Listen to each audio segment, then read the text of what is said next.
আসসালামু আলাইকুম guys, welcome to my another brand new blog. তো আজকে আমি আপনাদের সাথে কথা বলবো মূলত ডাবল ইন্ডিকেটর, যেটা হচ্ছে ইমার্জেন্সি। হ্যাঁ, আমরা বাইকে সচরাচর দেখি যে রাস্তাঘাটে ইমার্জেন্সি ইউজ করে। তো এই ইমার্জেন্সিটা কোথায় ইউজ করতে হবে এটা আপনার প্রপারলি জানা উচিত। তো ইমার্জেন্সিটা অর্থাৎ ডাবল ইন্ডিকেটার আপনি ক্রস রোডে ইউজ করা লাগে। ধরুন আপনি চৌরাস্তাতে গেছেন, আপনি বরাবর যাবেন, আপনার ডাইন দিকেও রাস্তা আছে, বাম দিকেও রাস্তা আছে। আপনি যদি ডানে ঢুকেন তাহলে আপনার রাইট ইন্ডিকেটর ইউজ করতে হবে, আর বামে ঢুকলে মানে লেফট ইন্ডিকেটর ইউজ করতে হবে। এই ক্ষেত্রে আপনি যদি বরাবর যান তাহলে আপনার ইমার্জেন্সিটা ইউজ করা লাগবে। সেকেন্ড কথা হচ্ছে আপনি যখন ইমার্জেন্সি কোনো কাজে যাবেন, ধরুন আপনার ভার্সিটিতে ইমার্জেন্সি কোনো কাজ আছে, তারপরে হসপিটালে পেশেন্ট দেখতে যাবেন, সেই ক্ষেত্রে আপনার ইমার্জেন্সিটা লাগবে। কারণ আপনি যখন মানে জোরে রাইড করবেন তখন তো আপনার বারবার ইন্ডিকেটর চেঞ্জ করা সম্ভব না। সেই ক্ষেত্রে আপনার ইমার্জেন্সি দিলে আপনার অপোজিটে বা ব্যাক সাইডে যে থাকবে সে বুঝতে পারবে যে বাইকটা যে কোনো মুহূর্তে যে কোনো লেন্থে যেতে পারে। হ্যাঁ, তো থার্ডলি হচ্ছে ইমার্জেন্সিটা ইউজ করা লাগে আপনার, সেটা হচ্ছে ধরুন ঘন কুয়াশা, অনেক বৃষ্টি হচ্ছে, তো সেই ক্ষেত্রে আপনার অপোজিটে যে গাড়িগুলো আসবে আপনার বাইক দেখতে পাবে না।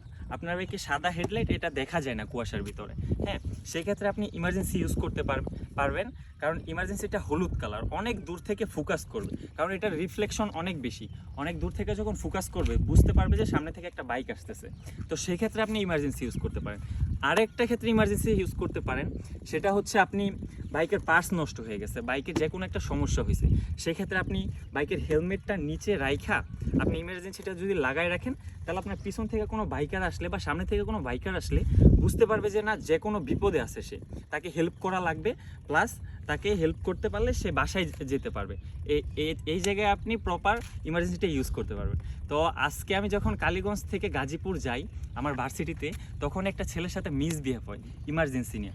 সে হেলমেট নাই, কোনো কিছু নাই, গ্লাভস নাই, সে বাইক অনেক উড়াধুরা চালাইতেছে ইমার্জেন্সি দিলে মূলত গাড়ির লুকটা কিন্তু সুন্দর হয়, সেক্ষেত্রে সে ইমার্জেন্সিটা দিছে।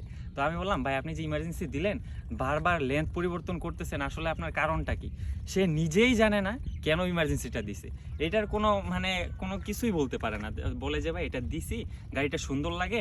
তো আমি বলছি, ভাই এলাকায় গ্রাম অঞ্চলে আপনি ইমার্জেন্সি দিচ্ছেন ঠিক আছে, যখন আপনি হাইওয়েতে যাবেন, যখন আপনি ঢাকা রোডে ইমার্জেন্সিটা ইউজ করবেন, তখন ধরেন আপনার কোনো সার্জেন্ট ধইরা বসলো, বা ইমার্জেন্সিটা আপনি ক্যান ইউজ করছেন, তখন আপনারা কিন্তু হালকা করে, যদি না বলতে পারেন ক্যান ইউজ করছেন, হালকা করে একটা মামলা দিয়ে দিবে। মামলাটার টাকাও আপনার অনেক বেশি, 3,000 টাকা, বেশি না, আপনার জন্য বেশি না, কারণ আপনি বুঝেন না আইন। হ্যাঁ, তো এই হচ্ছে মূলত কথা।